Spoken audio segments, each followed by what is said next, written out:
সমুদ্র সৈকতে হাঙর রহস্য। মৎস্যজীবীদের জালে উঠে এলো বিশালাকার জলদৈত্য। মাছ ধরার জালে মাছ নয়, ধরা পড়ল বিশালাকার এক হাঙর। মুহূর্তে চাঞ্চল্য ছড়িয়ে পড়ে তালসারির সমুদ্র তটে। হাঙরের কথা ছড়িয়ে পড়তেই উড়িষ্যার সৈকতে ভিড় জমান কৌতূহলীরা। ছবি ভিডিও তোলার হিড়িক ওঠে, আর সেসব নিমেষের মধ্যেই ভাইরাল হয়ে যায়। সোশ্যাল মিডিয়ার পাতায় ওই বিশাল দেহী মৃত হাঙরকে দেখে চোখ কপালে নেটিজেনদের।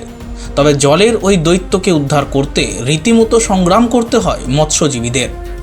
ওড়িশার বালেশ্বর জেলার ভোগরাই ব্লকের তালসারি সমুদ্রতট পর্যটনস্থল হিসেবেই অতি পরিচিত তালসারি। সেখানেই বুধবার গভীর রাতে উঠে এলো এক বিশাল হাঙর।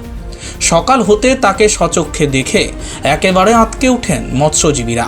হাঙরটির দৈর্ঘ্য প্রায় 30 ফুট, ওজন 50 কুইন্টালেরও বেশি। মৎস্যজীবীরা জানান, হাঙরটি তাদের জালে আটকে পড়েছিল।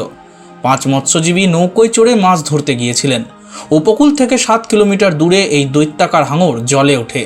বলা হচ্ছে, জলদৈত্যর এত ওজনের কারণে সেটিকে উপকূল পর্যন্ত সম্পূর্ণ টেনে আনা সম্ভব হয়নি। এমনকি শতাধিক স্থানীয় মানুষও চেষ্টা করেও তীরে তুলতে পারেননি।